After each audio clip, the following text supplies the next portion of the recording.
এই টাইমটা কিন্তু খুবই ক্রুশাল।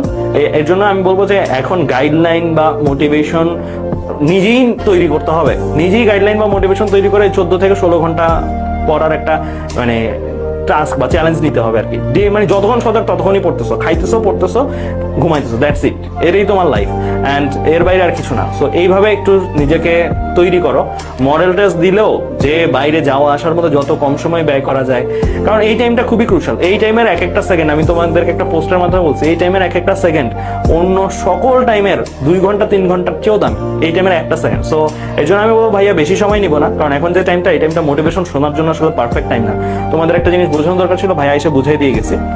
এখন তোমাদের মাথায় রাখতে হবে যে যারা যারা চান্স পেয়ে গেছে এখন পর্যন্ত, যারা যারা চান্স পেয়েছে সবাই এই টাইমটার মধ্যে পাগলা পড়া দিছে, টু বি অনার্স, মানে 12 ঘন্টা প্লাস পড়া দিছে, ঠিক আছে? সো এই টাইপের জিনিসগুলো যেহেতু তারা করে আসছেন, তারা